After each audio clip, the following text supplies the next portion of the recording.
سید ابوالحسن آل رسول معروف به شمس‌آبادی مازندرانی روحانی و وکیل ایرانی بود. وی فرزند محمد ابراهیم موسوی شمس‌آبادی مازندرانی از روحانیون اصفهان وکیل سید ابوالقاسم خویی بود. جد او سید محمد لاریجانی فرزند سید عبدالله مازندرانی که دارای 40 فرزند و همه از اعیان و اشراف و مالکین مزرعه لاریجان بوده و از آمل به اصفهان عزیمت کرده بودند. وی داماد علی مشکوت صدعی استاد سید روح الله خمینی از مجتهدین به نام اصفهان بود. شمس‌آبادی بعد از بازگشت از نجف در فعالیت‌های از قبیل کمک به ایتام و مستمندان شرکت و در تأسیس و گسترش مؤسسات خیریه مانند انجمن مددکاری امام زمان برای حسینی اصفهانی‌ها در مشهد و کربلا و آموزشگاه نابینایان ابا بصیر نقش داشت.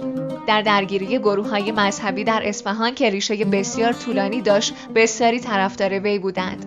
این تضاد به ویژه بعد از کودتای 28 مرداد بیشتر نمایان شد. شمس‌آبادی از جمله افرادی بود که نظرات آیت الله خویی را در اولویت بر دیگر مراجع می‌دانست. شمس‌آبادی یک روز پس از بازگشت از سفر حج در سپیده‌دم 18 فروردین 1355 خورشیدی در راه رفتن به مسجد جهت اقامه نماز جماعت توسط گروه منتسب به سید مهدی هاشمی ربوده شد و به قتل رسید. جسد او بعدها در اطراف اصفهان در شهر درچه کشف شد و در آن محل مسجدی به نام او نامگذاری گردید.